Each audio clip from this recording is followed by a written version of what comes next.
Mesdames et messieurs, bonjour et bon ramadan à toutes et à tous. Je suis tout à fait ravi de vous retrouver dans cette nouvelle édition dans votre émission semi-hebdomadaire. L'Égypte à la une, votre fenêtre sur le monde égyptien, votre fenêtre sur les grands événements qui ont émaillé la scène égyptienne durant les derniers jours. Très vite, nous avons commencé cette nouvelle tournée dans le monde égyptien par les activités présidentielles. Et cette fois-ci, on trouve que notre président, Abdel Fattah al-Sisi, a tenu une réunion avec le Premier ministre Dr Mostafa Madbouli, le président de l'autorité du canal de Suez, Oussama Rabia, le conseiller du président pour l'urbanisation, Amir Saïd Ahmad. Au cours de la réunion, le président a examiné le rapport sur le mouvement de la navigation dans le canal de Suez pendant le premier trimestre de 2023, rapport qui a jeté la lumière sur une hausse de 20% du nombre des navires ayant traversé le canal à comparer avec 2022. De son côté, l'amiral Oussama Rabia a passé en revue la liste des projets mis en place pour la modernisation de la voie maritime et la flotte. À cet effet, le président a instruit de poursuivre la modernisation de l'infrastructure du canal.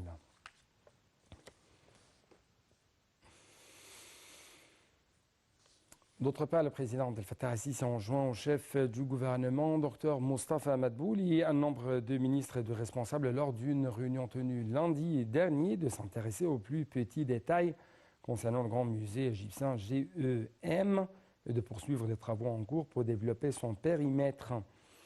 Le président a demandé de relier la périphérie du musée au plateau des pyramides pour offrir une expérience exceptionnelle aux visiteurs et aux touristes, et relever la valeur ajoutée, ou plutôt relever la valeur ajoutée de cette région afin d'en faire l'un des principaux sites touristiques du monde, de manière qu'il soit digne de l'histoire de l'Égypte et de son présent et de son avenir. La réunion s'est penchée également, entre autres, sur l'état d'avancement des projets entrepris dans le GEM, au vu de l'entrée en service expérimental et limité de l'édifice.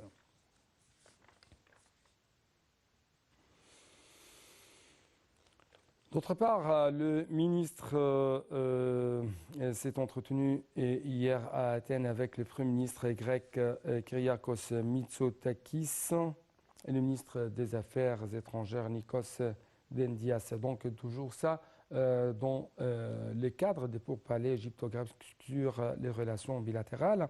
Et bien sûr, vous allez avoir plus d'explications concernant cette entrevue, aussi pour parler entre le côté égyptien et le côté grec dans ce commentaire de Salam Arabi.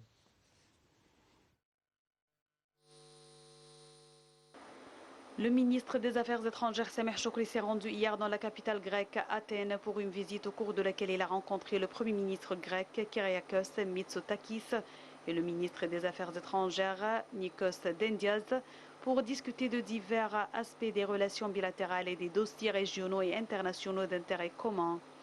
M. Choukri a commencé sa visite par une rencontre avec son homologue grec Nikos Dendias, au cours de laquelle les deux ministres ont tenu une séance à huis clos, suivie de discussions bilatérales approfondies avec la participation des délégations des deux pays.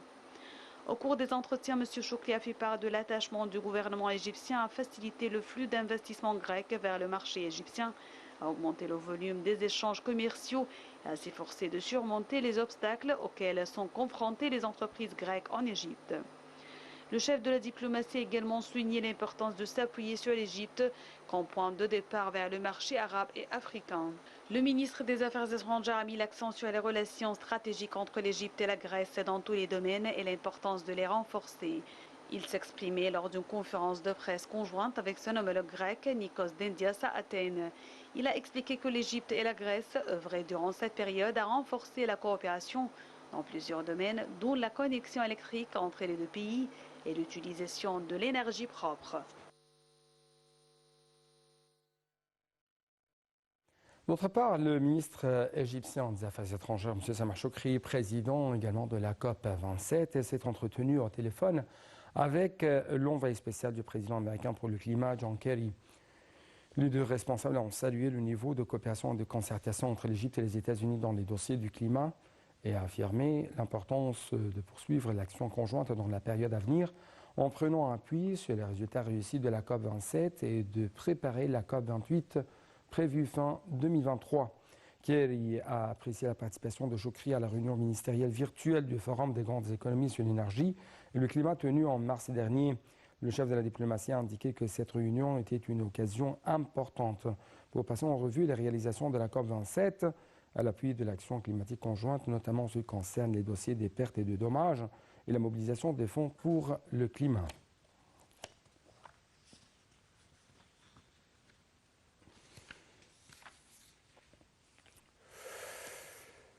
Monsieur le ministre égyptien des Affaires étrangères, Sameh Shoukry, examine également avec la Chambre du commerce américaine les flux d'investissements étrangers et en fait dans le cadre de sa prochaine visite à Washington pour la mission annuelle porte-à-porte. Le ministre des Affaires étrangères, Sameh Shoukry, a reçu une délégation de la Chambre de commerce américaine au Caire. La réunion avait porté sur le programme de la prochaine visite de la délégation de la Chambre aux États-Unis. Les détails tout de suite avec Salma Arabi. Le ministre des Affaires étrangères, Sameh Shoukry, a reçu une délégation de la Chambre du commerce américaine au Caire dans le cadre de sa prochaine visite à Washington pour la mission annuelle porte-à-porte. Le porte-parole officiel et directeur du département de la diplomatie publique au ministère des Affaires étrangères, l'ambassadeur Ahmed Abouzid, a déclaré que la réunion avait porté sur le programme de la prochaine visite de la délégation de la Chambre aux États-Unis, soulignant la récente et notable accélération du rythme de la coopération entre les deux pays, ainsi que les contacts politiques et les visites de haut niveau. Le ministre des Affaires étrangères a évoqué les efforts déployés par les institutions étatiques égyptiennes dirigées par le ministère des Affaires étrangères pour renforcer le partenariat égypto-américain, en particulier dans les domaines économiques et l'investissement.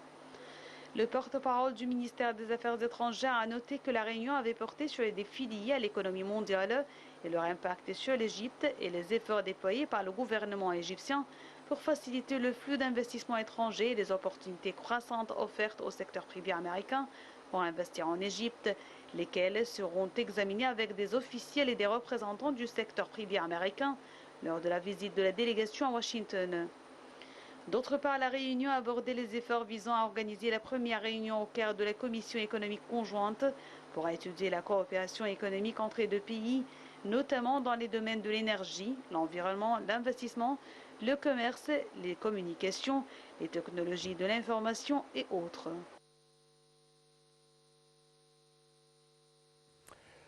L'ambassadeur Ahmed Abouzid, porte-parole du ministère des Affaires étrangères de l'Égypte, a déclaré que M. Sameh Shoukry, ministre des Affaires étrangères, a reçu les ambassadeurs des États membres de l'Organisation de la coopération islamique accréditée en Égypte, et ce, dans le cadre de la communication avec les États membres de l'Organisation, afin de renforcer les relations de coopération.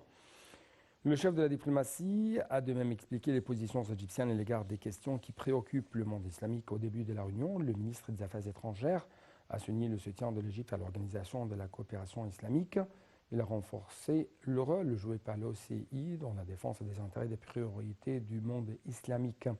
Le ministre des Affaires étrangères a appelé les États membres de l'organisation à bénéficier de l'activité du Centre international du Caire pour la résolution des conflits, le maintien de la consolidation de la paix et de la sécurité internationale et régionale, en renforçant les capacités des États à soutenir la coopération dans le domaine du règlement des conflits, du dialogue, de la négociation, de la médiation. Il a également abordé la question du terrorisme, en soulignant le rôle important joué par l'Azhar et son observatoire de lutte contre l'extrémisme, qui refutait les discours terroristes et extrémistes et promouvoir une pensée modérée conforme à la vraie religion islamique.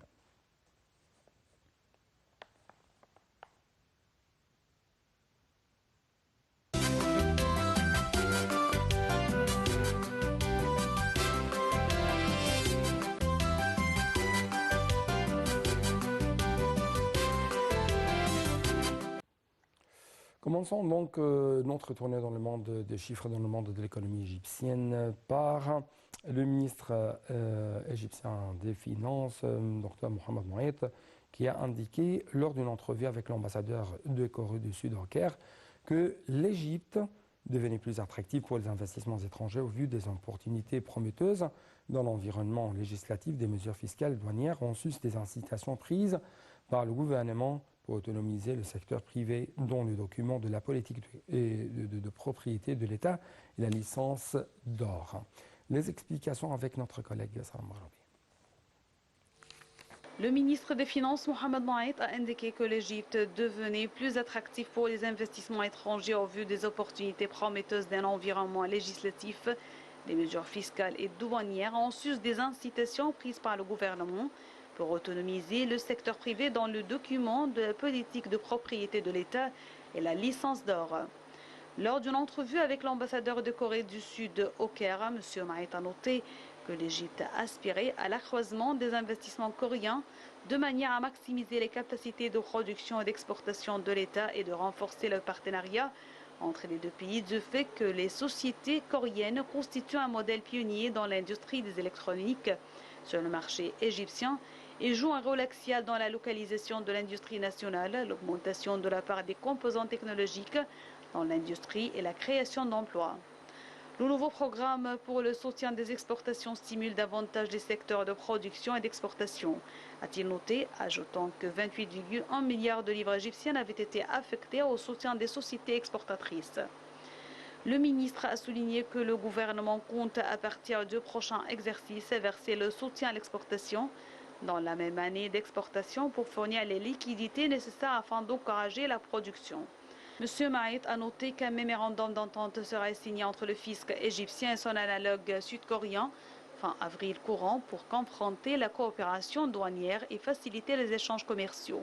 De son côté, le diplomate sud-coréen a indiqué que les sociétés sud-coréennes étaient soucieuses d'investir en Égypte tout en exprimant son estime pour les efforts déployés par le ministère des Finances afin d'encourager l'investissement et renforcer les échanges commerciaux.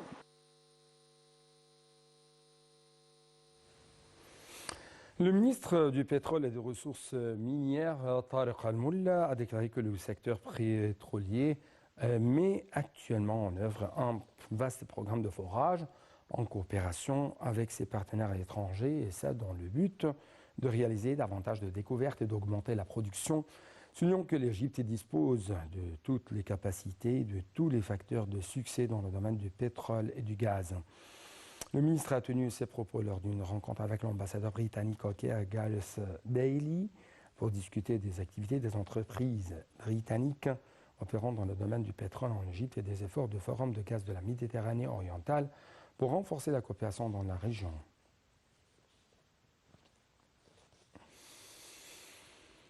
La ministre de la Coopération internationale, Rania Al-Mashot, gouverneur de l'Égypte au sein du groupe de la Banque mondiale, participera aux réunions de printemps du Conseil des gouverneurs du groupe de la Banque mondiale du Fonds monétaire international FMI, réunissant des gouverneurs de banques centrales, des ministres des Finances et du Développement, de hauts responsables du secteur privé, des représentants d'organisations de la société civile et d'universités. Al-Mashot doit prendre la parole lors d'un nombre d'événements et de séances de discussion, tiendra de réunions bilatérales avec des partenaires de développement multilatéraux et bilatéraux. La réunion sera tenue sur le thème « La route vers l'avenir », renforcer la résilience, remodeler le développement.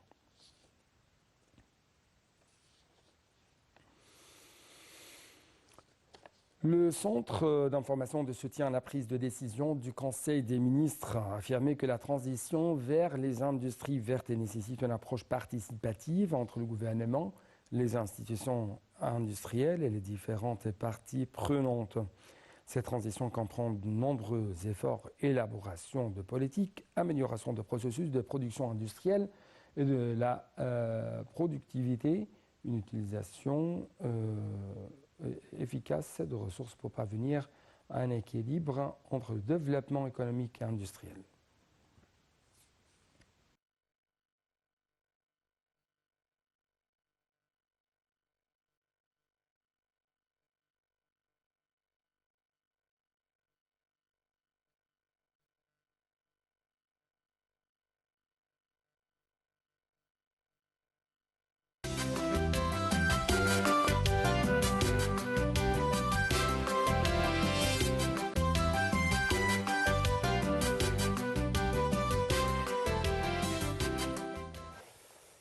Commençons donc notre plongée dans le monde du tourisme égyptien par la restauration du monastère de Saint-Mina. En fait, le secrétaire général du Conseil suprême des Antiquités, Dr Mostafa Waziri, a signé avec l'évêque Abanob d'Al-Fat et d'Assout. L'abbé Bassenti, un accord pour la restauration du monastère de Saint-Mina al-Agaibi à Assout et sont en présence du pape Théodros II, pape d'Alexandrie, patriarche de la Saint-Marc. Cet accord prévoit quelques travaux de restauration à l'intérieur du monastère ainsi que la construction d'un mur autour de l'édifice. Cela s'inscrit dans le cadre de l'intérêt accordé par le ministère du Tourisme et des Antiquités aux bâtiments antiques dans leurs différentes époques dans toute la République. C'est ce qu'a indiqué M. Waziri. Dr Waziri a expliqué que les travaux de restauration avaient été attribués à l'unité de production dépendante du Conseil suprême des Antiquités. Cette unité est chargée de suivre les projets de restauration des antiquités. Selon M. Waziri, les recherches nécessaires et les mesures techniques du projet ont été réalisées et achevées sous la supervision du CSA.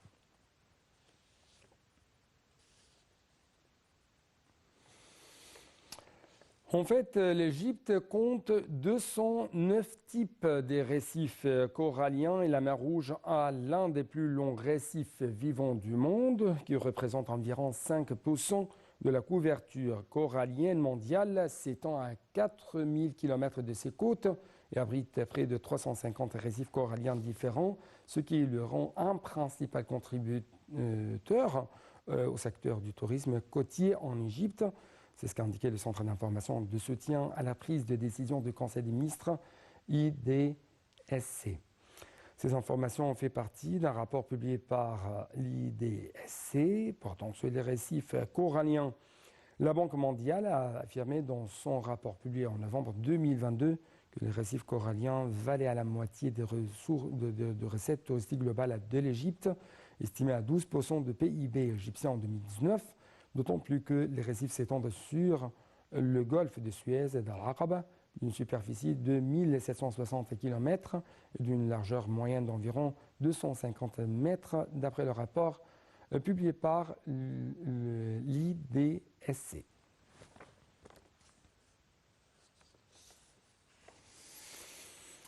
Clôturons donc cette édition par l'Égypte qui accueille 3 compétitions nautiques mondiales. Avec plus d'explications, le ministre de la Jeunesse et du Sport, Ashraf Sobhi, a annoncé lundi 10 avril que l'Égypte hébergerait 3 compétitions nautiques mondiales à Souma Bay, à Hurghada. Ces événements se tiendront du 8 au 15 mai prochain. C'est ce qu'a dit le ministre, affirmant que l'État soutenait toutes les fédérations sportives, dont celle de la natation. Le président de la Fédération internationale FINA, qui s'appellera désormais World Aquatics, Hossein Al-Moussallam, s'est déclaré confiant dans la capacité de la Fédération égyptienne de natation à organiser cette compétition, soit la première édition du tournoi mondial de beach water polo. 32 pays prendront part aux événements. Ce nombre pourrait s'élever à 40 mercredi 12 avril.